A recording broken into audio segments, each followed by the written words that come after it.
Terima kasih untuk Anda yang masih bergabung bersama kami di Market Review, Pak Kresna. Halo, masih bergabung bersama kami, Pak?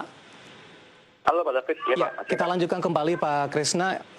Untuk posisi saat ini, bagaimana perkembangan green bond di Indonesia? Apakah memang dari sisi kepopuleran, kemudian juga dari sisi uh, pengenalan dari masyarakat ini masih cukup kurang dan perkembangannya juga masih belum terlalu signifikan di Indonesia sampai sejauh ini? Iya Pak, kalau perkembangan green bond di Indonesia ini memang masih agak lambat Pak ya. Sejauh ini tadi seperti yang disebutkan tuh baru ada 4 penerbit green bond, yaitu pemerintah, SNI, Star Energy, dan CLFF itu. Jumlah beredarnya sekitar 3,8 miliar dolar, 3,8 miliar dolar atau sekitar 53,6 triliun ya. Masih cukup kecil apabila dibandingkan dengan global, tapi sebenarnya kalau dibandingkan dengan ASEAN itu dari segi jumlah termasuk yang tinggi ya, justru lebih paling tinggi.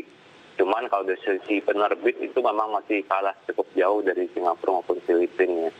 Itu kalau mengapa penyebabnya masih agak lambat tuh ada berbagai macam faktor Pak. Jadi faktor pertama itu memang basis investor domestik di bidang terkait lingkungan belum cukup kuat di Indonesia. Otomatis permintaan khusus untuk produk ini juga masih belum tinggi ya, jadinya mereka memang investor-investor yang ada, yang domestik yang ada ini memang investor-investor yang umum aja gitu, tidak yang memang punya ketertarikan khusus atau punya alokasi khusus kepada instrumen-instrumen berwawasan lingkungan. Itu lalu yang kedua itu dari segi insentif, mungkin dari segi insentif belum terlalu menarik ya, karena kan memang insentif ini menarik apabila sudah menyentuh segi moneter atau fiskal. Tapi kalau di POJK nomor 60 tahun 2017 itu insentifnya yang disebutkan secara eksplisit baru pelatihan maupun penghargaan, di mana hal ini masih kurang menarik juga bagi penerbit. Mungkin belum ada insentif-insentif lain yang memang memang memiliki nilai moneter ya untuk penerbit.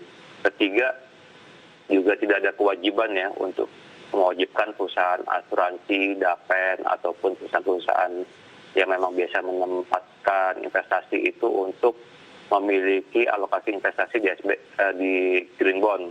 Misalnya kan kalau dari POJK 56 tahun 2017 kan ada ketentuan untuk untuk mengalokasikan sebagian investasi di SBN ya untuk perusahaan asuransi. Nah itu memang di green bond itu tidak ada yang harus mewajibkan perusahaan itu investasi di green bond ini.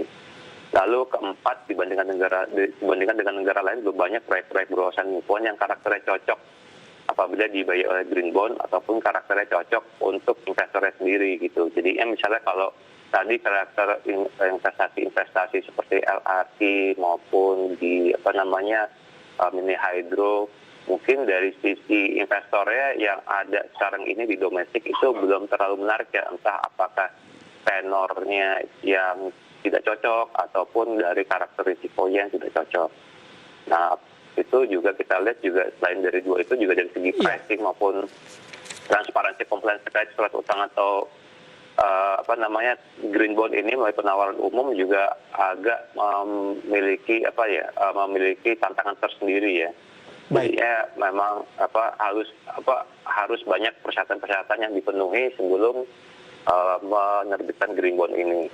Baik, terakhir singkat saja Pak Kresna, apakah Vivindo pernah memperingkat green bond dan bagaimana perbandingan rating dan status green bond dari perspektif rating agency sampai sejauh ini? Singkat saja Pak. Vivindo memeringkat green bond yang ada di sarana multi infrastruktur. Kami peringkat pada kemampuan dan kemauan dari penerbit membayar kembali utangnya. Jadi dari status greennya itu kita tidak peringkat. Jadi memang itu adalah dua ranah yang berbeda. Tapi dari sisi pemeringkat pun perspektifnya ya, kalau misalnya nanti ada klausul buyback ataupun step up interest yang akan mempengaruhi kemampuan ataupun arus kas penerbit di masa depan, itu mungkin akan berpengaruh kepada peringkat.